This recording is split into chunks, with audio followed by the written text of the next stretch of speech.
আসসালামু আলাইকুম, সকলকে স্বাগত জানাচ্ছি। আমি আহসান উদ্দিন নোমান। আপনারা অনেকেই আছেন যারা মার্কেটপ্লেসে কাজ করছেন। মার্কেটপ্লেসের পাশাপাশি আপনি আউট অফ মার্কেটপ্লেসে কাজ করা কতটুকু যুক্তিযুক্ত এবং কেন করবেন এটা নিয়ে আজকে বিস্তারিত আলোচনা করছি এবং আমার বাস্তব অভিজ্ঞতা থেকে বলছি। রিসেন্ট একটা অভিজ্ঞতা আছে আমার, সেই অভিজ্ঞতার আলোকে আপনাদের সামনে এই ভিডিওটি উপস্থাপন করছি এবং বক্তব্যগুলো উপস্থাপন করছি। আশা করি ভিডিওটি শেষ পর্যন্ত আপনারা দেখবেন। আর যারা এখন পর্যন্ত আমার চ্যানেলটিতে সাবস্ক্রাইব করেন, অবশ্যই সাবস্ক্রাইব করে পাশেই থাকবেন, যাতে করে নতুন কোনো ভিডিও দেওয়ার সাথে সাথে আপনারা পেয়ে যান। আপনি হয়তো অনেকদিন থেকে মার্কেট প্লেসে কাজ করছেন। আমাদের যে ফেমাস যে মার্কেট প্লেসগুলো সম্পর্কে আমরা বেশি জেনে থাকি, যেমন ফাইবার, আপওয়ার্ক, পিপল পাওয়ার, ফ্রিল্যান্সার.com সহ আর অন্যান্য যে মার্কেট প্লেসগুলো আছে, এই মার্কেট প্লেসগুলোতে হয়তো আপনি কাজ করছেন। এখানে আপনার অনেকগুলো ইতিমধ্যে ক্লায়েন্ট হয়ে গেছে। কেউ যদি মনে করেন যে গত 1 বছর থেকেও কাজ করেন, তাও অ্যাভারেজে আপনার যথেষ্ট পরিমাণে একটা ক্লায়েন্ট হয়ে গেছে, তো রিটার্নিং ক্লায়েন্ট আছে অনেকেই। এই ক্লায়েন্টগুলোর মধ্য থেকে কেউ কেউ আপনাকে অফার করছে যে আমি মার্কেট প্লেসের বাইরে কাজ করতে চাই, অথবা আমি অন্য মাধ্যমে তোমাকে পেমেন্ট করতে চাই। এই যে কিছু বিষয় আছে, এই বিষয়গুলো যখন আপনাকে বলবে, তখন আপনি কিভাবে বিষয়টাকে নেবেন?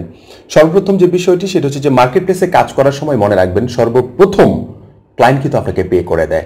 ঠিক আছে, আমাকে কিন্তু পে করার পরে কিন্তু অর্ডার করতে হয়। ঠিক আছে, সেটা যে কোনো মার্কেট প্লেসেই হোক না কেন, আপনাকে আগে পে করতে হয়, তারপরে কিন্তু আপনাকে একটা অর্ডার ক্রিয়েট করতে হয়। এর আগে কিন্তু হয় না। এই জন্য আপনি যখন মার্কেট প্লেসের বাহিরে কাজ করবেন, তখনও কিন্তু আপনাকে অ্যাডভান্স পেমেন্ট করে নিয়ে কাজ করাটা সবচেয়ে বুদ্ধিমানের কাজ। আপনি যদি বাকি কাজ করে দেন, যদি আপনার ট্রাস্টেবল কোনো ক্লায়েন্ট হয়ে থাকে, সেটার হিসাব আলাদা। বাট অ্যাজ ইউজুয়াল যদি ক্লায়েন্টদের সাথে কাজ করতে চান, তাহলে অবশ্যই আপনাকে অ্যাডভান্স পেমেন্ট নিতে হবে। কারণ অ্যাডভান্স পেমেন্ট যদি আপনি না নেন, হয়তো বা সে আপনাকে ঠকিয়ে চলে যেতে পারে, হয়তো বা আপনাকে কন্ট্রাক্ট অনুযায়ী যতটুকু টাকা দেওয়া দরকার ততটুকু টাকা না দিয়েও সে কিন্তু রিটার্ন করতে পারে, মানে চলে যেতে পারে, এরকম একটা বিষয় থেকে যায়। এই জন্য সবসময় চেষ্টা করবেন মার্কেট প্লেসে কাজ করার পাশাপাশি আপনি যদি একটু বেশি মানে দূরদর্শিকতা যেটাকে বলা হয়, এটা যদি ঠিক থাকে আপনার, এটা যদি একটু ভালো থাকে, তাহলে অবশ্যই আপনি মার্কেট প্লেসের চেয়ে মার্কেট প্লেসের বাইরে নিয়ে এসে কিন্তু তার সাথে বেশি ভালোভাবে বিজনেস করতে পারবেন। এটা আমার অভিজ্ঞতা থেকে আমি বলছি। কারণ একজন মার্কেট প্লেসে ক্লায়েন্ট কি করে, তার পক্ষ থেকে কিন্তু একটা ফি কাটা হয় এবং সেলারের পক্ষ থেকে একটা ফি কাটা হয়, মানে ফ্রিল্যান্সারের পক্ষ থেকে একটা ফি কাটা হয়। মোটামুটি দুইটা ফি আপনার মনে করেন যে কাজের অনেকটা টাকা কিন্তু এখানে চলে যায়, আপনার পক্ষ থেকে যাচ্ছে, ক্লায়েন্টের পক্ষ থেকে যাচ্ছে। কিন্তু এটা যখন আউট অফ মার্কেট প্লেসে কাজ করবেন, তখন কিন্তু আপনার কাছে ওই টাকাটাও কিন্তু আপনি নিতে পারবেন, ক্লায়েন্টের কাছ থেকে বলে নিতে পারবেন, যদি আপনি তাকে বোঝাতে পারেন প্রপারলি। আর মার্কেট প্লেসের বাইরে যখন আপনি কাজ করতে যাবেন, অবশ্যই আপনার যে বিষয়টা সবচেয়ে বেশি গুরুত্বপূর্ণ, সেটা হচ্ছে যে আপনার যদি পার্সোনাল কোনো ওয়েবসাইট থাকে তাহলে খুব ভালো, আর যদি না থাকে তারপর আপনি মার্কেট প্লেসের বাইরে কাজ করতে পারবেন। আপনার অবশ্যই যে সোশ্যাল মিডিয়াগুলো আছে, হতে পারে ফেসবুক, টুইটার, লিঙ্কডইন, এই ধরনের যে সোশ্যাল মিডিয়াগুলো আছে, পিন্টারেস্ট, ইনস্টাগ্রাম, ইউটিউব, এই ওভারঅল যে সোশ্যাল মিডিয়াগুলো আছে, যেগুলো সম্পর্কে আমরা সবচেয়ে বেশি জানি, এই সোশ্যাল মিডিয়াগুলোতে আপনার ওই বেজ করে, মানে আপনি যে বেজে কাজ করছেন, যে কোম্পানি রিলেটেড কিংবা যে নাম রিলেটেড কাজ করছেন, ওই নাম রিলেটেড আপনি যদি পোর্টফোলিওগুলোকে ওইখানে মেনটেন করতে পারেন প্রপারলি, এবং এটির মাধ্যমে বোঝাতে পারেন যে আমি প্রচুর পরিমাণ কাজ পারি, আমার হিউজ অডিয়েন্স আছে, কাজ করার মতো এমপ্লয়ি আছে, আমি তোমাকে সাপোর্ট দিতে পারবো, তাহলে আপনি ওখান থেকে নিতে পারবেন, কাজ নিতে পারবেন, খুব ভালোভাবে কাজ নিতে পারবেন। এখন পেমেন্টের বিষয়টা কিন্তু খুব সিরিয়াস একটা ইস্যু চলে আসে, যে আসলে পেমেন্টগুলো কীভাবে নেব। আপনি সর্বপ্রথম পেমেন্টটা নেওয়ার চেষ্টা করবেন, পায়োনিয়ার নেওয়ার চেষ্টা করবেন, যে পায়োনিয়ারের জন্য আপনাকে টাকা দিতে পারে, অথবা বিকাশেও আপনার কিন্তু টাকা দিতে পারবে, ওয়েস্টার্ন ইউনিয়নের মাধ্যমে, বিভিন্ন মাধ্যমে আপনি ডিরেক্ট এখন বিকাশেও টাকা দেওয়া যায়।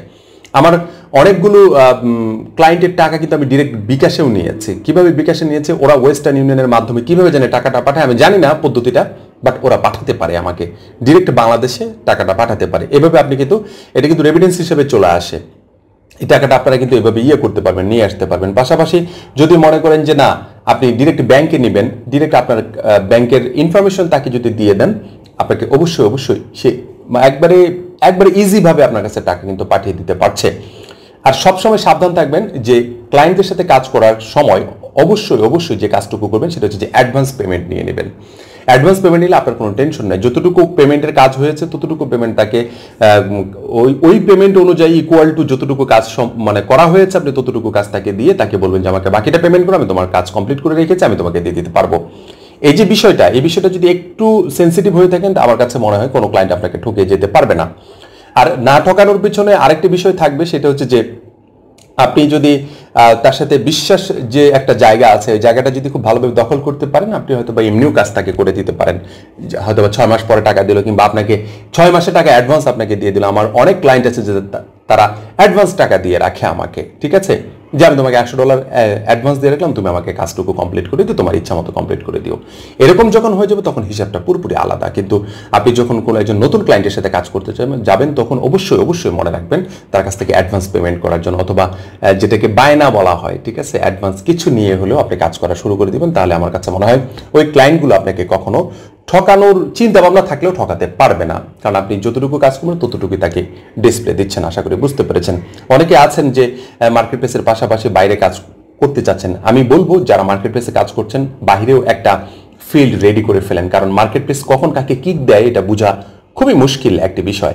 অতএব বাহিরে যখন আপনার একটা প্ল্যাটফর্ম রেডি থাকবে, তখন মার্কেট প্লেস কোনো একটি সময় দেখবেন যে মার্কেট প্লেস থেকে আপনি আস্তে আস্তে বাহিরে নিজের জায়গাতে, নিজের মার্কেট প্লেসে চলে আসছেন, নিজের ওয়েবসাইটে চলে আসছেন, নিজের সোশ্যাল মিডিয়াগুলো আছে সেগুলোতে এসে খুব ভালোভাবে কাজ করছেন। আশা করি বুঝতে পেরেছেন। আরেকটি বিষয় সেটা হচ্ছে যে আমার পক্ষ থেকে একটি লাইভ ক্লাস করাচ্ছি, সেটা হচ্ছে যে গ্রাফিক ডিজাইন এবং ফ্রিল্যান্সিং আনলিমিটেড কোর্স। ইতিমধ্যে আমরা একটি ভিডিও দিয়েছি, আপনারা দেখেছেন। এই ভিডিওটা আমি আপনাদের এই ভিডিওর শেষের অংশে আমি আপনার সাথে দিয়ে দেবো। আশা করি ইনশাল্লাহ তখন আপনারা ভিডিওটি দেখে নিতে পারেন। আপনারা যদি কেউ ইন্টারেস্টেড থাকেন সেই কোর্সটিতে আপনারা জয়েন করতে পারবেন। সবাই ভালো থাকবেন, সুস্থ থাকবেন। ধন্যবাদ সবাইকে। আসসালামু আলাইকুম ওয়া রাহমাতুল্লাহি ওয়া বারাকাতুহু।